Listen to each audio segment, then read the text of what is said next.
And where was Enoch?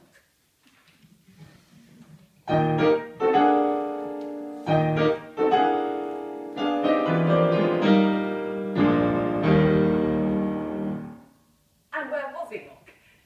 Prosperously sailed the ship Good Fortune, though at setting forth the Biscay, roughly ridging eastward, shook and almost overwhelmed her, yet unvexed, she slipped across the summer of the world, till silent in her oriental haven. Less lucky her home voyage, at first indeed through many a fair sea circle, day by day, scarce rocking, her full-busted figurehead stared over the ripple feathering from her bows.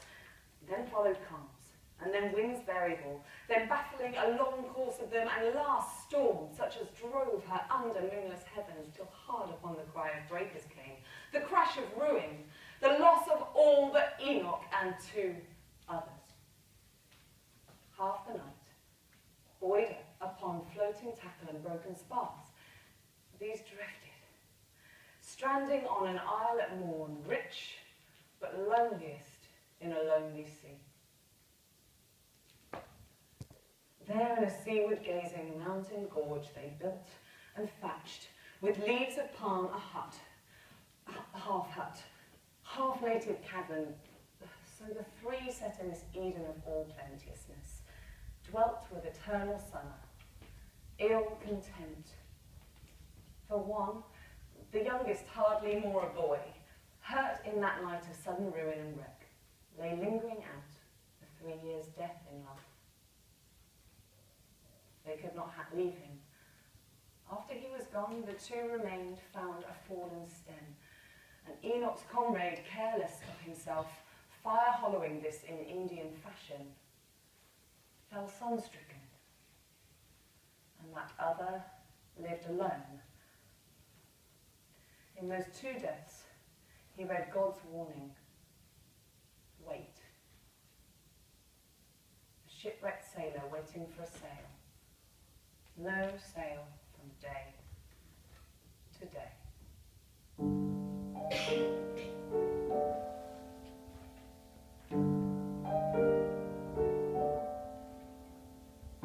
But every day the sunrise broken into scarlet shafts among the palms and ferns and precipices, the blaze upon the waters to the east, the blaze upon the island overhead, the blaze upon the waters to the west, then the great stars that globe themselves in heavens, the hollow bellowing ocean, and again the scarlet shafts of sunrise. But no sail.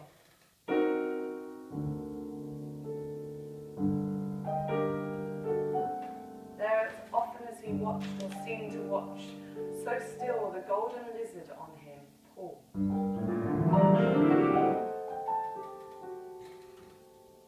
The phantom made of many phantoms moved before him, haunting him, or himself moved, haunting people, things and places, known far in a darker isle beyond the line.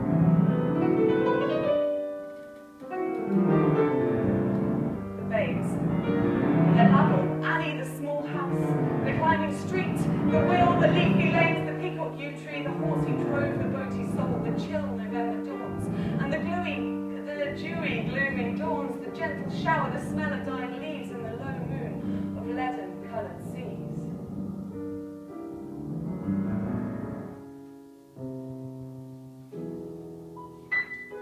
Once likewise, in the ringing of his ears, though faintly, merrily, far and far away, he heard the pealing of his parish bells.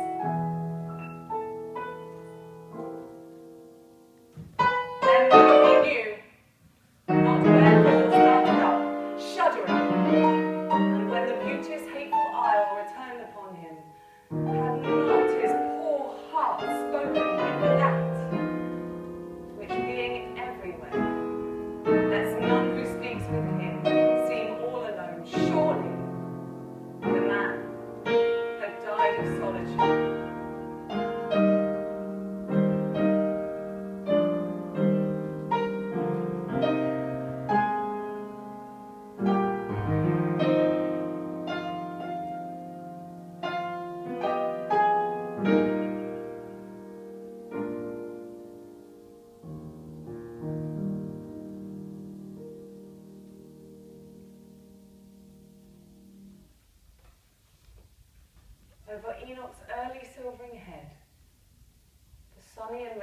many seasons came and went year after year.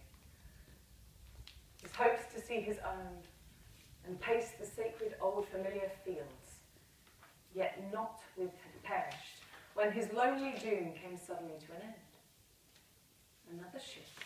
She wanted water, blown by baffling winds, like the good fortune from her destined course, stayed by this isle, not knowing where she lay.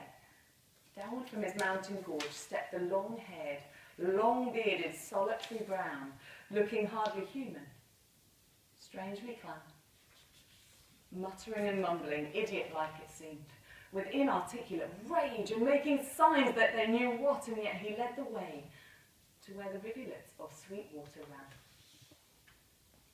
And ever as he mingled with the crew and heard them talking, his long bounden tongue was loosened, till he made them understand, whom when their casks were filled they took abroad, and dull the voyage was with long delays, the vessel scarce seaworthy, but evermore his fancy fled before the lazy wind returning, till beneath the clouded moon, he like a lover down through all his blood, drew in the dewy meadowy morning breath of England, blown across her ghostly wall. And that same morning officers and men levied a kindly tax upon themselves, pitying the lonely man, and gave him it. Then moving up the coast they landed him, even in that harbour whence he sailed before. There Enoch spoke no word to anyone. But homeward, home, what home? Had he a home? His home he walked, bright was that afternoon, sunny but chill, till drawn through either chasm where either haven opened on the deeps, rolled the sea haze and whelmed the world in grey. Thicker the drizzle grew, deeper the gloom. Last, as it seemed, a great mist-blotted light flared on him, and he came upon the place. Then down the long street, having slowly stolen, his heart foreshadowing all calamity, his eyes upon the stones, he reached the home where Annie lived, and loved him, and his babes in those far-off 7 happy years were born. But finding neither light nor murmur there, a bit of sail gleamed through the drizzle, crept still downward, thinking, dead, or dead to me. Down to the pool and narrow wharf he went, seeking a tavern of old which he knew. He thought it must have gone, but he was gone who kept it, and his widow, Miriam Lane, with daily dwindling profits, held the house. There Enoch rested silently many days. But Miriam Lane was good and garrulous, nor let him be, but often breaking in, told him, with other annals of the port, not knowing. Enoch was so brown, so bold, so broken, all the story of his house, his baby's death, her growing poverty, how Philip put her little ones to school and kept them in it, his long wooing her slow consent and marriage, and the birth of Philip's child, and o'er his countenance no shadow cast nor motion. Anyone regarding, well, had deemed he felt the tale less than the teller, only when she closed. Enoch, poor man, was cast away and lost. He, shaking his grey head, pathetically repeated, muttering, cast away and lost. Again in deeper inward whispered, lost. But Enoch yearned to see her face again. If I might look on her sweet face again and know that she is happy.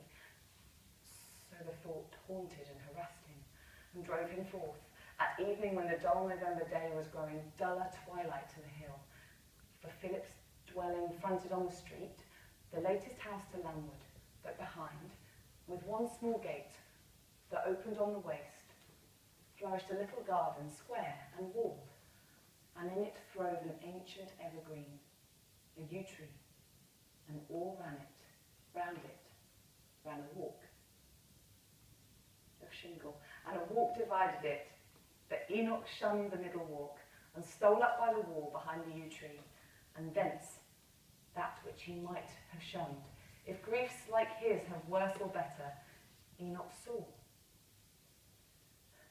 The cups and silver on the burnished board sparkled and shone, so genial was the hearth, and on the right hand of the hearth he saw Philip, the slighted suitor of old times, stout, rosy, with his babe across his knees, and over his second father stooped a girl, a later but loftier Annie Lee, fair-haired and tall, and from her lifted hand dangled a length of ribbon and a ring to tempt the babe, who reared his creasy arms, caught at, and ever missed it. And they laughed, and on the left hand of the hearth he saw the mother glancing often toward the babe, but turning now and then to speak with him, her son, who stood beside her tall and strong, and saying that which pleased him. For he smiled.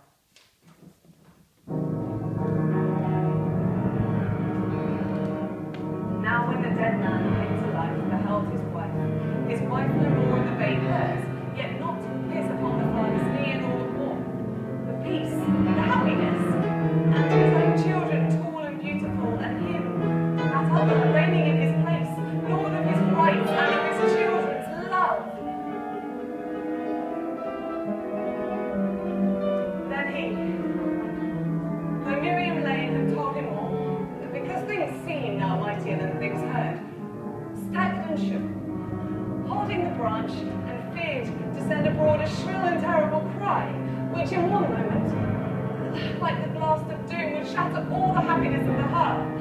He therefore turning softly like a thief, lest the harsh shingle should grate underfoot, and feeling all along the garden wall, lest he should swoon and tumble and be found, crept to the gate, opened it, and closed, as lightly as a sick man's chamber door behind him, and came out by proper ways.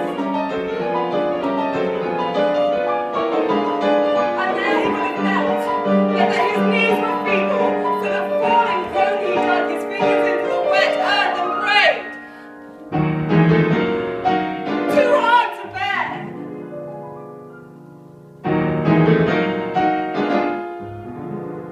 Why did they take me thence? A God Almighty, blessed Saviour, Father, disuphold me on my lonely isle, uphold me, Father, in my loneliness a little longer. Aid me, give me strength, not to tell her, never to let her know. Help me, not to break in upon her peace. My children too, must I not speak to these? They know me not. I should betray myself. Never. No father's kiss for me. The girl so like her mother.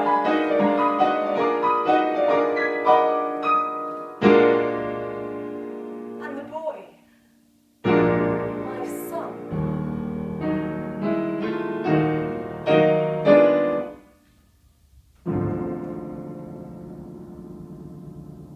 There, speech and thought and nature failed out, and he lay tranced.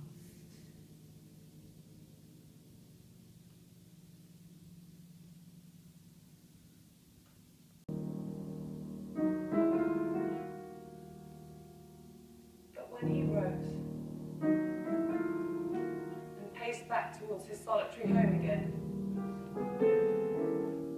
all down the long and narrow street, he went beating it in upon his weary brain, as though it were the burden of a song. Not to tell her, never to let her know. Not to tell her, never to let her know. Never.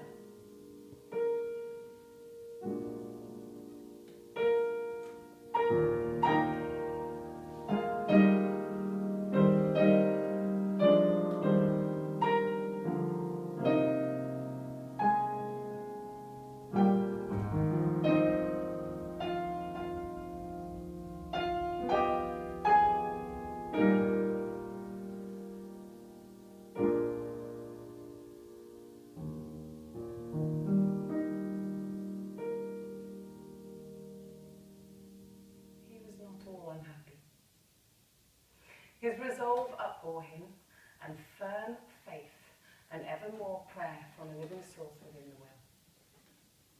And beating up through all the bitter world, like fountains of sweet water in the sea, kept him a living soul. This miller's wife, he said to Miriam, that you told me of, has she no fear that her first husband lives? Aye, aye, poor soul, said Miriam. Fear her now. If you could tell her you had seen him dead, why, that would be her comfort. And he thought, after the Lord has called me, she shall know. I wait his time. And Enoch set himself, scorning an alms, to work whereby to live. Yet since he did but labour for himself, work without home, there was not life in it, whereby the man could live. And as the year rolled itself round again to meet the day when Enoch had returned, a languor came upon him, gentle sickness, gradually weakening the man, till he could do no more, but kept the house, his chair, and last his bed, and Enoch bore his weakness cheerfully, thinking, after I am gone, then may she learn I loved her to the last. He called the lamp for Miriam Lane and said, Woman, I have a secret. Only swear before I tell you. Swear upon the book not to reveal it, till you see me dead. Dead, clamoured the good old woman. Hear him talk. I warrant, man, that we shall bring you round. Swear, had Enoch sternly, on the book. And on the book, half-righted, Miriam swore. Then Enoch, rolling his grey eyes upon her, Did you know Enoch Arden of this town? Know him, she said. I knew him far away. Aye, aye. I mind him coming down the street, held his head high and cared for no man he. Slowly and sadly Enoch answered her. His head is low, and no man cares for him. I think I have not 3 days more to live. I am the man. At which the woman gave a half-incredulous, half-hysterical cry. You, Arden? You nay. Sure he was a foot higher than you be. Enoch said again, My God has bowed me down to what I am. My grief and solitude have broken me. Nevertheless, know that I am he who married, but that name has twice been changed. I married her who married Philip Ray. Sit, listen. Then he told her of his voyage, his wreck, his lonely life, his coming back, his gazing in on Annie, his resolve, and how he kept it. As the woman heard, fast flowed the current of her easy tears, while in her heart she yearned incessantly to rush abroad all round the little haven, proclaiming Enoch Arden and his woes. But awed and promise-bound as she forbore, saying only, See your bairns before you go. Ay, let me fetch him, Arden, and arose, eager to bring them down. For Enoch hung a moment on her words, and then replied, Woman, disturb me now at the last, but let me hold my purpose till I die. Sit down again. Make me understand, while I have power to speak. I charge you now. And you shall see her, tell her that I died, blessing her, praying for her, loving her, safe for her the bar between us, loving her as when she laid her head beside my own.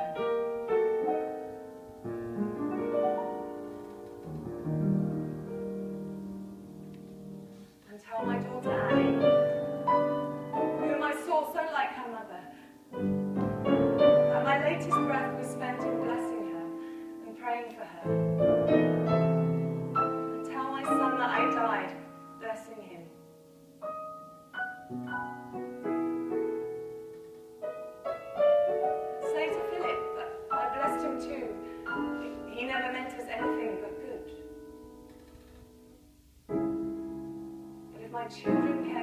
me dead, who hardly knew me living.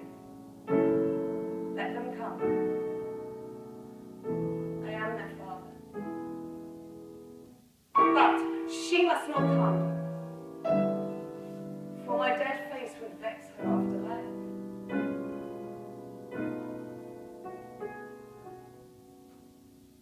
And now there is but one of all my blood who will embrace me in the world to be. This hair is his. She cut it off and gave it, and I have borne it with me all these years and thought to bear it with me to my grave. But now my mind has changed, for I shall see him, my babe in bliss. Wherefore when I am gone, give her this, for it may comfort her. It will moreover be a token to her.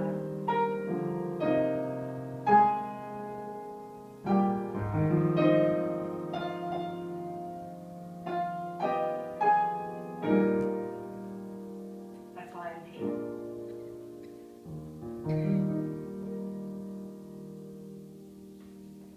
Then the third night after this, while Enoch slumbered, motionless and pale, Miriam watched and dozed at intervals. There came so loud a calling of the sea, that all the houses in the haven rang. He woke, he rose, he spread his arms abroad, crying with a loud voice, "A sail, I am saved!" And so fell back and spoke no more.